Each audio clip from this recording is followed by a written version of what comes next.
ఏసంటే ఎవరో తెలుసా, ప్రేమంటే ఎవరో తెలుసా, దేవుడంటే ఎవరో తెలుసా, త్యాగమంటే ఎవరో తెలుసా.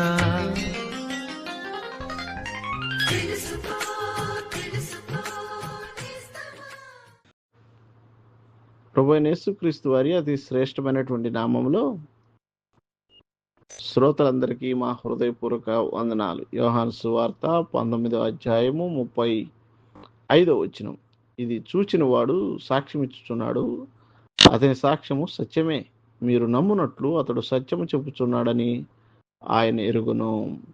యోహాను ప్రభు అయిన యేసు చేత ఎన్నుకోబడినటువంటి శిష్యుడు. ఆయన యొక్క సాక్ష్యము యేసుక్రీస్తులో దేవుని యొక్క సర్వ సంపూర్ణతను చూచాడు. ఆయన కృపాసత్య సంపూర్ణుడుగా శరీరధారి అయి వచ్చాడు.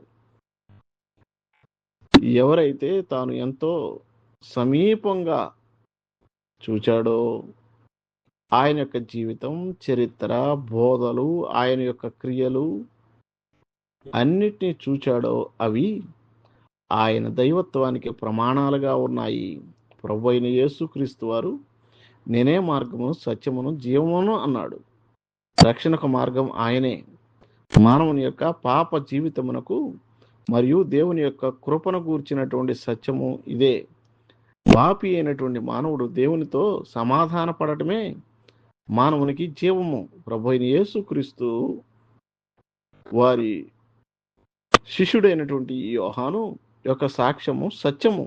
ఎవరైతే ఈ సాక్ష్యం విని యేసుక్రీస్తునందు విశ్వాసముంచి ఆయన్ను ప్రభువుగాను రక్షకుడిగాను తమ జీవితంలోనికి స్వీకరిస్తారో వారు రక్షించబడతారు. నేను నమ్మాను మరియు నేను ఇప్పుడు రక్షించబడ్డాను మరియు దేవుని సంతానంగా మారాను. మీరు కూడా ప్రభు అయిన యేసుక్రీస్తునందు విశ్వాసముంచి రక్షించబడగలరు. మిమ్మల్ని గూర్చి మేము దేవునికి చేసేటువంటి ప్రార్థన ఇదే. దేవుడు మిమ్మల్ని దీవించును గాక. ఆమేన్.